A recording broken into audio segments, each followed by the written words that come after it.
ఆదిలాబాద్ జిల్లా కేంద్రంలో రైతులకు రుణమాఫీ చెక్కులను అందజేశారు కలెక్టర్. రుణమాఫీ విషయంలో బ్యాంకర్లు రైతులకు ఎలాంటి ఇబ్బందులు తలెత్తకుండా చర్యలు తీసుకోవాలని జిల్లా కలెక్టర్ రాజర్షి షా సూచించారు.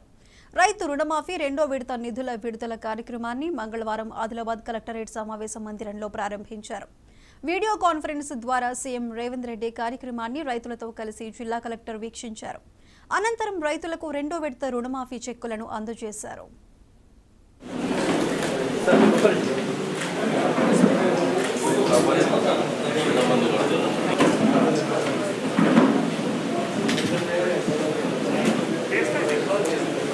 ఆనాడు ఉన్న ఏవైతే డ్యూ ఉన్నాయో దాని ప్రకారం చూసుకొని లిమిట్ కూడా ఎన్హాన్స్ చేసి రెన్యువల్ చేస్తున్నారు. ఏవైతే అమౌంట్ ఉన్నాయో అవి సేవింగ్స్ బ్యాంక్ అకౌంట్ లో ట్రాన్స్ఫర్ చేస్తున్నారు. సో ఎక్కడైనా డిడక్షన్ చేయకుండా మీరు ట్రాన్స్ఫర్ చేయడం జరిగింది. మాకు ఇప్పటివరకు ఎక్కడైనా వీటికి సంబంధించిన కంప్లైంట్ రాలేదు. సో యూనియన్ బ్యాంక్ కానీ, తెలంగాణ గ్రామీణ బ్యాంక్ కానీ, ఎస్బీఐ కానీ దయచేసి లిమిట్ ఎన్హాన్స్ చేసి కూడా క్రాప్ రెన్యువల్ చేయండి.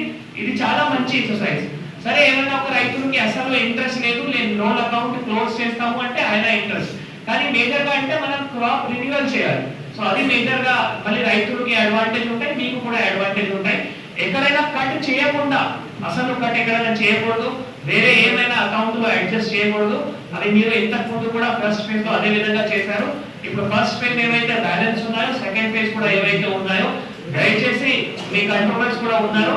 సో స్టాఫ్ కూడా ఎక్కడైనా ఎక్కువ అకౌంట్స్ ఉన్నాయి అక్కడ కూడా స్టాఫ్ కూడా కొద్దిగా ఎక్కువ పెంచి అవి తొందరగా మీరు సెకండ్ ఫేజ్ కూడా ప్రొసెస్ చేయాలని నేను కోరుతున్నాము. సో మోస్ట్లీ రవి గారు మీరు